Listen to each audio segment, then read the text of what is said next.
Look at those colorful pieces of paper in your wallet. In your own country, those papers can buy a coffee, pay your rent, or purchase a car. But the moment you board a plane and cross a border, those valuable papers suddenly turn into mere souvenirs. Wealth that allows you to live like a king in one country might only be enough for a lunch in another. This is one of the greatest magic tricks of the modern world. Invisible borders determine the fate of money. Why is one United States dollar equal to 90 euro cents? Or why does a single dollar turn into 25,000 dong in Vietnam? Why are some currencies powerful enough to determine the fate of nations, while others become more worthless than toilet paper? And most importantly, why do these values keep changing every second, every millisecond, even while we sleep? Today, we are going to examine not just exchange rates, but the invisible force circulating in the veins of the global economy. The hierarchy of money. If you are ready, we are diving into the depths of the financial world. Before we dive into the complex reasons why currencies have different values, we need to refresh our memory on what money is and where it comes from. Because the history of money is the key to today's chaos. For a very long time, money for humanity actually meant metal, specifically gold and silver. This system was called the gold standard. Under this system, every banknote in your pocket was essentially a receipt for a physical piece of gold sitting in a government vault. For example, the United States dollar was once pegged to a fixed and unchanging amount of gold. If you wanted, you could go to the bank, hand over your paper money, and demand pure gold in return. The biggest advantage of this system was stability. Exchange rates were fixed and predictable, because a government could not just print more money on a whim without having more gold in its vault. This physical constraint was a braking mechanism that prevented politicians and kings from melting away the public's excess wealth through inflation. But the 20th century changed the world. Economies grew, global trade reached massive dimensions, and world wars broke out. Governments could not access the gold they needed every moment to finance wars and support the growing economy. It became impossible to find enough gold to back every unit of currency. So in 1971, a major break occurred. The world abandoned the gold standard and moved to a new system called fiat money. Fiat is a Latin word meaning let it be done. So fiat money is money that is valuable not because it is backed by gold or silver, but simply because the government says so and we believe it. It has no physical counterpart. It is based entirely on trust. This is why some economists and critics call it fake money or money created out of thin air. This is the most controversial topic in the modern financial system. If you are curious about the story of this transition and how money is created from nothing, let me know in the comments and we can prepare a special documentary for it. So if there is no gold behind money, what determines its value? The answer is simple but brutal: supply and demand. A fiat currency is like a product. If people, companies, and states around the world are competing to get that money, its value increases. If no one wants to hold that money and tries to get rid of it, its value crashes. The reason currencies of strong economies like the United States dollar are valuable is that everyone needs them in global trade. On the other hand, currencies of collapsed economies like the Venezuelan bolivar are worthless because even their own citizens run away from them. Now, let us examine in depth the 5 fundamental factors that change this supply and demand balance. Making money a king or a pauper. Factor 1. The destructive power of inflation. Inflation is the melting of a currency's purchasing power. Simply put, it is the situation where the amount of money increases excessively, while the amount of goods and services in the market remains the same. The more money there is in circulation, the less value each unit of money has. When inflation rises in a country, that country's currency loses value in global markets. Why? Because no one wants to hold an asset that melts away while sitting in their pocket. Investors sell the depreciating currency and move to another currency that preserves its value. This selling wave drives the value of the money down even further. Let us make this concrete. Imagine that in 2022, you could buy 2 large loaves of bread from the bakery with the $10 in your pocket. In a scenario hit by high inflation, just 2 years later, in 2024, you can only buy 1 loaf of bread with that same $10. The number on the money is the same. It is $10, but the power of the money has been cut in half. History has taught us terrible lessons about this. One of the most striking examples is Zimbabwe. In the early 1980s, the Zimbabwe dollar was even more valuable than the United States dollar. 1 Zimbabwe dollar was equal to 1.35 United States dollars. It was a promising country with rich natural resources and agriculture. But things did not go well. Failed land reforms stopped production. Corruption increased. The government started printing money like crazy to pay its debts. There was no production, but there was plenty of money. The result was one of the worst hyperinflations history has ever seen. By the 2000s, that money, once more valuable than the United States dollar, became more worthless than toilet paper. At one point, $100 trillion banknotes were printed, but you could not even buy an egg with this money. The exchange rate became so distorted that one United States dollar became equal to 600,000 Zimbabwe dollars. Eventually, the government gave up. They stopped using their own money, and the people started using the United States dollar or the South African rand. The money, the symbol of a nation's sovereignty, vanished due to mismanagement.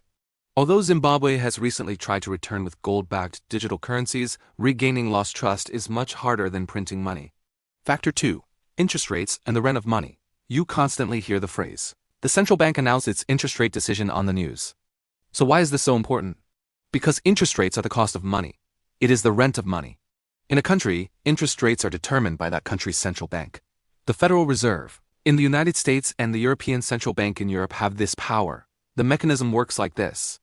If a country raises its interest rates, it means this: I will pay a higher return, that is, a higher rent, to those who hold my money or deposit money in my bank. This situation whets the appetite of international investors. Massive funds in the world look at where they can multiply their money the most. If the interest rate in the United States is higher than in Germany or Japan, investors sell the euros and yen they hold. They go and buy United States dollars and deposit them in American banks or government bonds. Because their money will spawn more money. In this process, since everyone is trying to buy United States dollars, the demand for the dollar explodes, and the value of the dollar rises against other currencies. This is called hot money flow. For example, imagine you bought a government bond with a 10-year maturity. This means you lent money to the state. If the state gives you 5% annual interest and other countries only give 1%, you take your money to the country, giving that 5%. The logic is that simple. However, everything has a price. A country cannot raise interest rates forever just to make its money valuable. Because high interest also increases the borrowing cost for citizens and companies within the country. Taking out a loan becomes expensive. People cannot buy houses, companies cannot build new factories. The economy slows down, unemployment increases. Central banks walk on a delicate tightrope for this reason. If they raise rates too much, they choke the economy. If they lower them too much, their money becomes worthless and inflation explodes. Factor 3. Stability and safe havens. Money is cowardly. It runs away from risk. It loves safe havens. When China opened its doors to the world in the late 1970s, it created a massive opportunity for global capital. Foreign companies wanted to build factories in China and take advantage of the cheap labor there. But to do business in China, they had to pay workers' wages in yuan and pay rent in yuan, so they converted billions of dollars into yuan. This demand strengthened the Chinese currency and turned the country into an economic giant. But investors do not just look at growth potential. They look at the rule of law, political stability, and property rights. If rules change every morning in a country, if the government arbitrarily seizes companies, or if there is constant chaos on the streets, the investor does not go there. For example, if a country promises low taxes to attract foreign investors, but triples taxes 6 months after the investor builds their factory, this destroys trust. That investor takes their money and runs. This causes that country's currency to crash. The reason the Swiss franc is one of the most valuable currencies in the world is not because Switzerland is a huge military power or has massive natural resources. The reason is Switzerland's centuries-long political stability, neutrality, and the unshakable trust in its banking system. In times of crisis, investors park their money in the Swiss franc. Stability is the greatest value in money. Factor 4. The balance of export and import. A country's trade with the world directly affects the value of its money. Let us look at the Japan example. Japan sells cars and electronics to the world with giant brands like Toyota, Sony, and Honda. An importer in the United States or Europe has to pay the Japanese company to buy these cars. The Japanese company needs Japanese yen to pay its workers' salaries. Therefore, as those cars are sold, the demand for the Japanese yen in the world increases. Conversely, if Japan buys most of its energy from outside, for example, if it buys coal from Australia or oil from the Middle East, it has to sell the yen it has and buy Australian dollars or United States dollars. There is a critical balance here. The money of countries whose exports are greater than their imports theoretically tends to appreciate. This is called a trade surplus. The strongest example of this mechanism is the petrodollar system.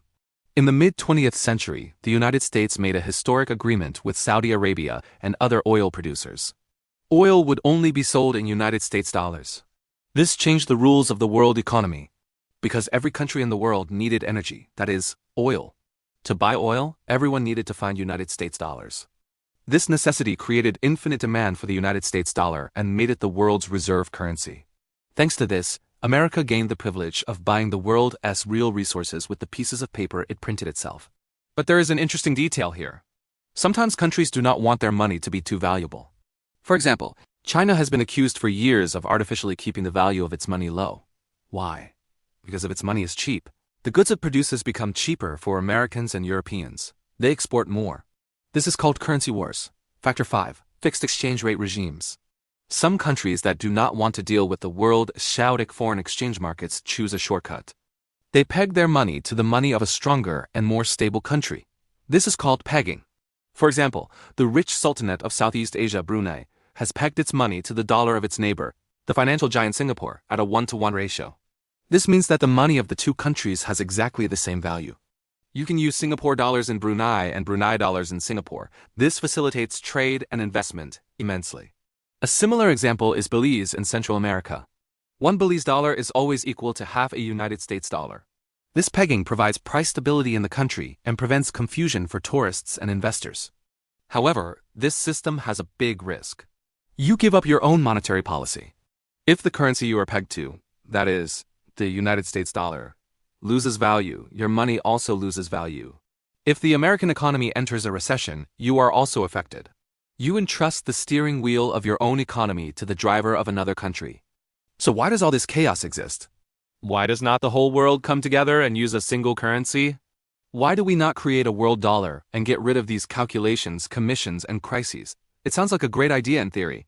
No borders, no exchange fees. But in practice, this is a massive gamble. The biggest experiment of this is the Eurozone. In Europe, many countries left their own money and switched to the euro. Traveling and trading from Germany to France, from Italy to Greece became incredibly easy. But when Greece entered a crisis in 2009, the flaw of the system appeared. Greece needed to devalue its money to pay its debts. But it could not, because it did not control the euro. The European Central Bank controlled the euro. Interest rates suitable for Germany's strong economy pushed Greece, which was in crisis, further into the swamp. A single currency means a single interest rate and a single policy. But the world's economies do not move at the same speed. A policy that is medicine for one can be poison for another. If the whole world switches to a single currency, a single mistake can plunge the entire planet into crisis at the same time. Diversity is a kind of insurance. In conclusion, the money in your pocket is not just a piece of paper or a digital number. It is a summary of a country's reputation, production power, political stability, and promises for the future. Exchange rates are the report cards of nations against each other. Today you learned why the United States dollar is different from the euro, how inflation steals your savings like a silent thief, and how interest rates attract global capital like a magnet. This system may not be fair, it may not be perfect, but it is the operating system of the world we live in. And learning the codes of this system is the only way to protect your financial future. If you want to continue discovering the secret world of money, economic wars, and the financial lessons history teaches us, you are in the right place. Join us on this journey. Do not forget to hit the like button and subscribe to the channel. Because knowledge is the most valuable currency you can possess. See you in the next video.